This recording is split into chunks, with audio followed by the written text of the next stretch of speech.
Well, another two-parter and another longer review. The Empty Child and the Doctor Dances, written by future showrunner Stephen Moffat.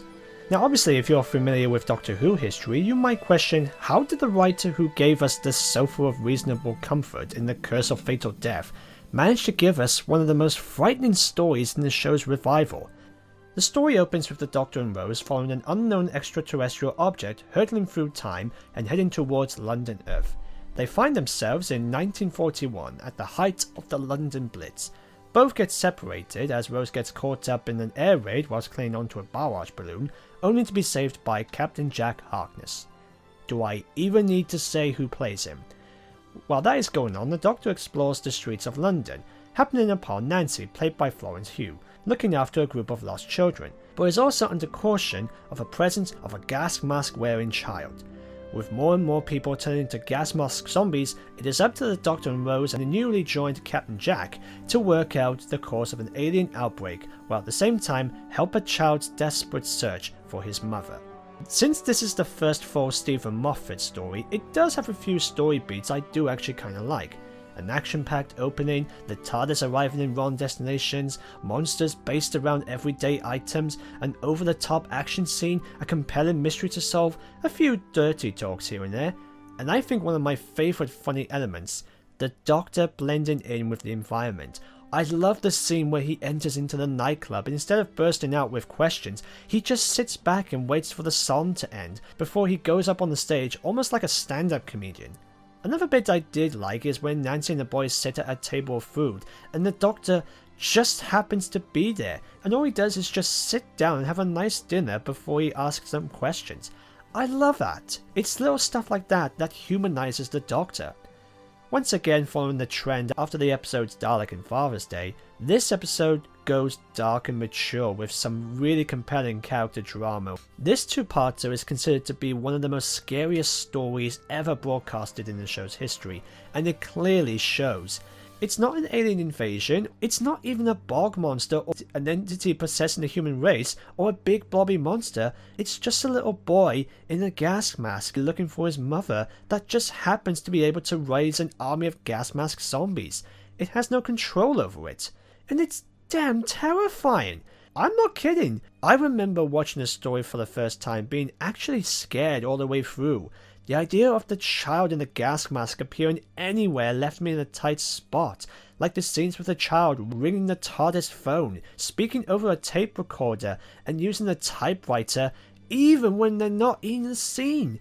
But even the idea of anyone with the same symptoms as a child might become a gas mask zombie is chilling, which leads to pretty painful and frightening transformations and an intense cliffhanger ending for part 1. It's like watching a zombie apocalypse film. Nancy is a good example of a strong independent female.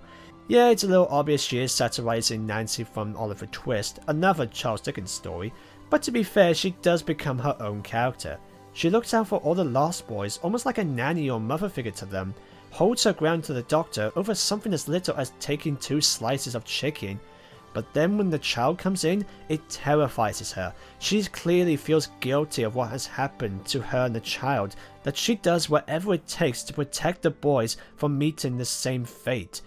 The same can be said with the Dr. Constantine, played wonderfully by Richard Wilson. He's only there for one scene, but you easily get where this character is coming from. A former husband and father who lost his family in the Blitz, but feels it is his responsibility to look after the sick and wounded during the war, which the Doctor can relate to the most. Brilliant! Now that's how you introduce a character.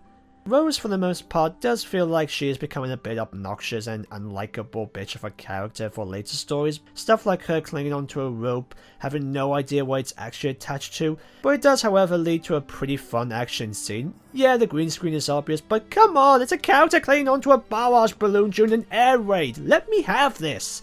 I also get that she wants to have a little bit more fun with the alien Doctor, stuff like having alien gadgets and showing her some dance moves, but knowing that it's never gonna happen anytime soon. But then this ruggishly handsome, better version of the Doctor comes along, and she is being swept off her feet. But Billie Piper's performance really does sell the character extremely well. Also, I'm not entirely sure if it was the intention, but wasn't the idea of Rose wearing a Union Jack shirt meant to be a reference to Billie Piper being a pop star? I know it's meant to be a joke, but I'm just curious.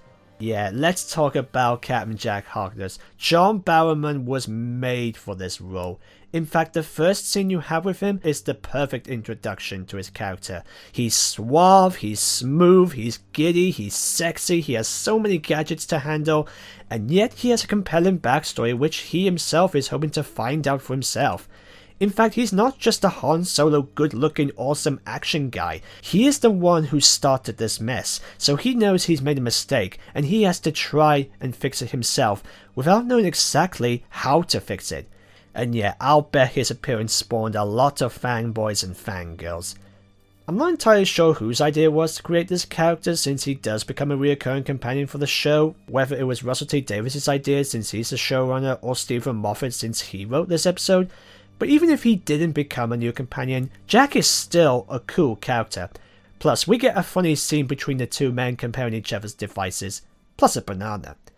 Now granted, there are a few lines of dialogues in terms of dancing which clearly are meant to be taken in a different sexual way, which I don't know might hold up anymore today, but it still manages to work itself into a family-friendly format with the human storytelling about abandonment, love and identity.